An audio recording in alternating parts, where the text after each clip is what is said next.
Caros irmãos e irmãs, o Senhor esteja convosco. Ele está no meio de nós. Proclamação do Evangelho de Jesus Cristo, narrado segundo Lucas. Glória a vós, Senhor.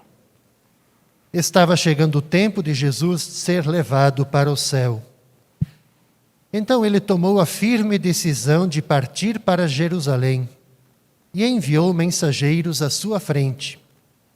Estes puseram-se a caminho e entraram no povoado de samaritanos, para preparar hospedagem para Jesus. Mas os samaritanos não o receberam, pois Jesus dava a impressão de que ia a Jerusalém.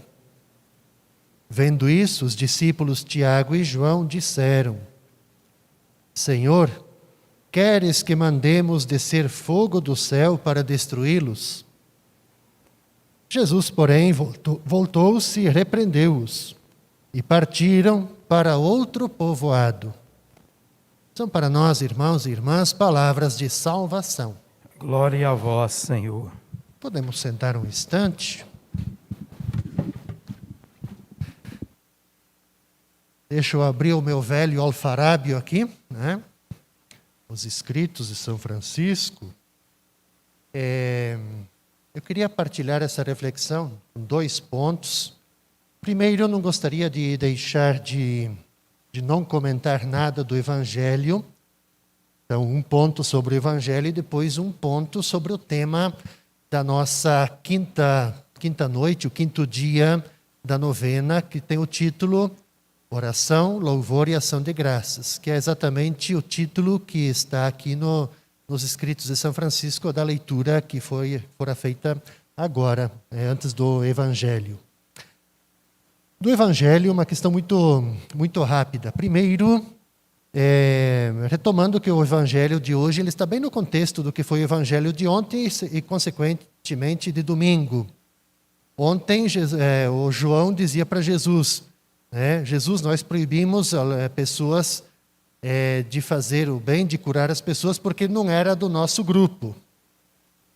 O Evangelho de domingo ele também fez referência a isso, porém o domingo era o Evangelho de Marcos. E hoje, de novo, entra esse personagem João, junto com Tiago, com novamente essa ideia bastante preconceituosa, sectária, pelo fato da comunidade, os samaritanos não acolherem Jesus. Queres que mandemos descer fogo do céu para destruir? Veja que, primeiro, antes de comentar isso, o Evangelho ele começa que Jesus tomou firme decisão. Essa tradução, claro que a edição latina e, consequentemente, depois a edição portuguesa, teve que achar um termo, um meio termo, para expressar aquilo que estava lá na tradução original.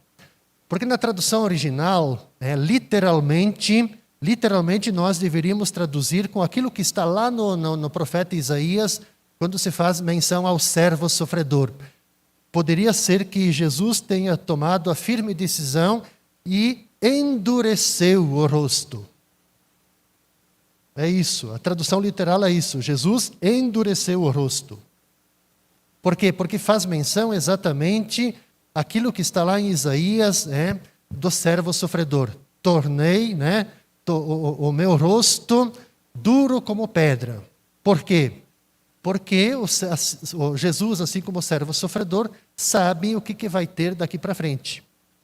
Ele toma a firme decisão para ir para Jerusalém, mas sabe o que vai enfrentar em Jerusalém. Os evangelhos vão narrar na sexta-feira da paixão, bofetões, cusparadas e assim por diante, até ele ser crucificado. Assim, da mesma forma, o servo sofredor.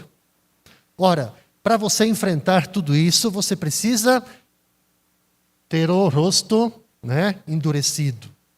Então, só para a gente entrar nessa perspectiva do sentido dessa questão de tomar uma firme decisão de ir para Jerusalém. O segundo ponto que eu gostaria de comentar do Evangelho é isso, quer dizer, os discípulos estão indignados pelo não acolhimento de Jesus. E para eles era muito pacífico, parecia justo punir quem não recebesse Jesus. naquela ideia que eu refleti aqui domingo, de que entre os discípulos pairava aquela ideia de que Jesus era meio que propriedade deles. Né? Como assim? A gente vai definir em quem Jesus pode tocar, quem que ele pode curar, onde que ele pode estar. Meio que nós somos os donos. E como que não vão acolher? Então, essa é a reação típica. Porém, Jesus, ele não pensa como eles. Jesus, ele sabe exatamente que não se trata aqui de condenar, de destruir, mas Jesus sabe que tem em mente, tem no coração dele, que há tempo para a conversão. O tempo para a conversão. Assim como também tem o tempo para o castigo. Só que a perspectiva de Jesus é o quê? Agora, esse é o momento da conversão. O tempo do juízo será no fim dos tempos. Essa é a perspectiva que está. Para Jesus agora, o mais importante é o quê? É poder fazer esse caminho junto com os discípulos, conscientizar os discípulos, conscientizar as pessoas com quem ainda ele vai estar junto, que agora é o tempo da bondade. Agora é o tempo da misericórdia, é o tempo da paciência divina. Coisa que nem sempre nós não temos, né? A nossa mentalidade é semelhante a Tiago e João. É 880, né? Não tem o momento da paciência divina nessa perspectiva de que Deus, ele sempre está ali esperando, ele é paciente conosco, esperando assim, o momento da nossa conversão. Então, a paciência divina. O convite para nós no Evangelho é muito claro e muito direto nessa perspectiva de que todos nós precisamos participar dessa paciência divina. E de a gente, nas nossas relações, de a gente não exigir, como o Tiago e João, o castigo imediato. Pronto, aqui não tem mais jeito. Né? Quer dizer, a gente participar da paciência divina é isso. É a gente fazer esse esforço, empenhar todo o nosso esforço, para quê? Para a gente ajudar as pessoas a fazer esse processo de se aproximar de Deus, de se aproximar de Jesus, se aproximar do Evangelho. Nessa perspectiva da conversão. Por que isso? Porque na nossa vida, se a gente não tem a paciência divina, também não tem como a gente pensar um mundo com uma verdadeira, a partir da verdadeira caridade. Não tem. Sem paciência também não há verdadeira caridade, não há verdadeira relação entre nós. Então o desafio para nós, colocados aqui no Evangelho, é, junto com Jesus, a partir de Jesus e com Jesus, né, nós aprendermos nas nossas relações, a gente também ser manso, de a gente ser humilde de coração. Diferentemente dessa atitude de João e de Tiago, né, que logo queriam eliminar quem não acolhesse Jesus. Para nós é isso, a paciência divina é como a parábola do semeador, semear sempre, sempre semear. O outro ponto que eu gostaria de trazer presente, então, é o nosso tio Chico, né, que a gente celebra, estamos nos preparando para celebrar, estamos em novena de São Francisco e temos esse tema belíssimo hoje de oração, de louvor e ação de graças. Esse é um texto que está colocado na regra não bulada. Só falando rapidamente aqui. São Francisco, ele escreveu uma primeira regra que não foi acolhida pelo Papa. O Papa achava que essa regra era radical demais, impossível de ser vivida. E é essa regra, chamada regra não bulada, e para nós, frades, a gente diz assim, essa é a regra mais autêntica, aquilo que de fato mostra quem é São Francisco. A regra não bulada, que foi aprovada, ela é fruto, depois vocês sabem como acontece, né? Dá uma ajeitadinha aqui, dá uma maneiradinha aqui, né? Para estar de acordo com aquilo que, na época, o Papa pensava. Então ela é uma regra um pouquinho mais branda, né? Se vocês lerem uma e outra e tiverem essa oportunidade. Né? O que São Francisco lhe pede nessa regra, quando ele escreve sobre essa perspectiva da oração? Veja, primeiro que para São Francisco a oração é a essência da vida dele.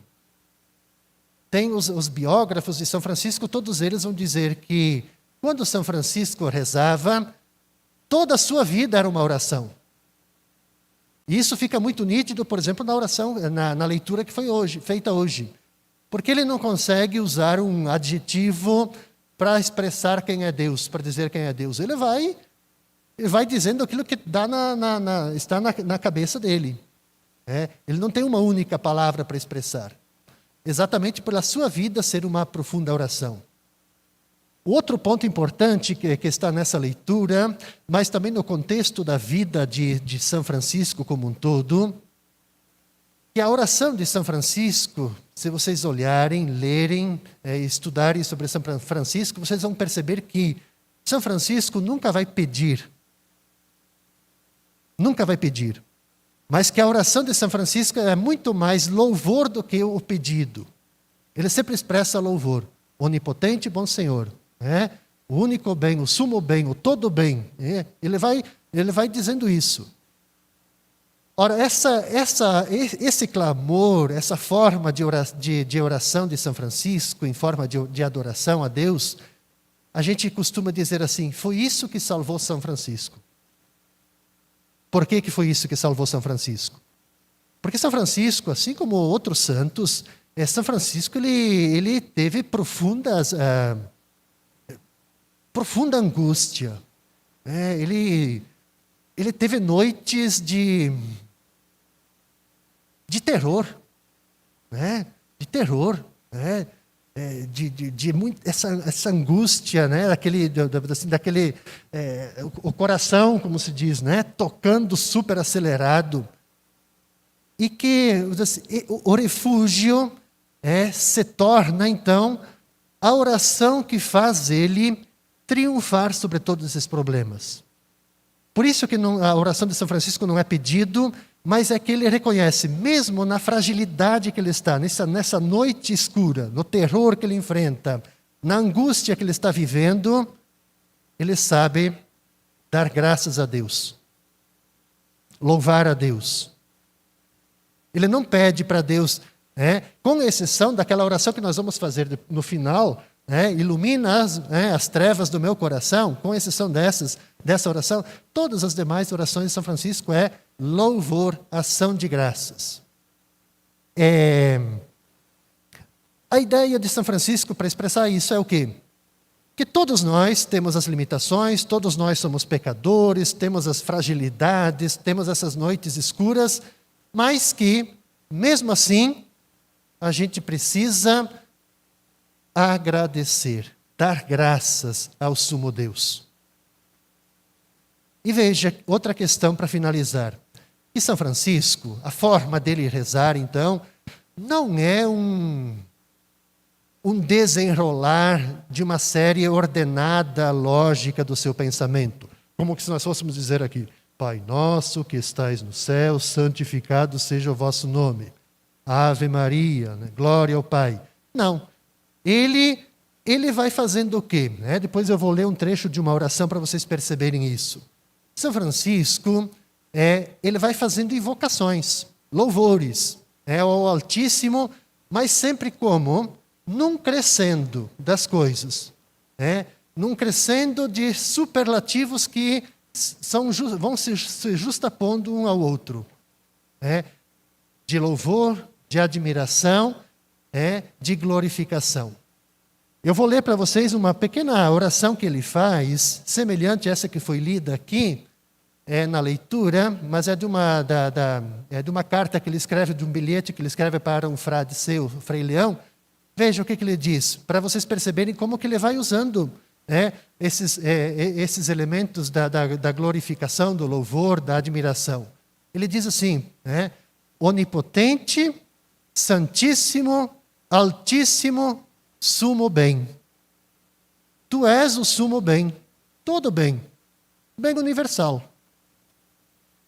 Tu és o único bem, a ti todo louvor, toda glória, toda ação de graças, toda honra, toda bênção, todo bem. Sim, tudo. Amém.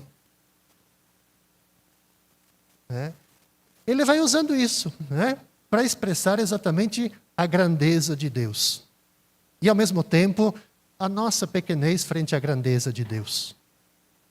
Então, caros irmãos e irmãs, que a gente também possa, como São Francisco, apresentar a Deus sempre a nossa oração, o nosso louvor, a nossa ação de graças, reconhecendo sempre a grandeza de Deus.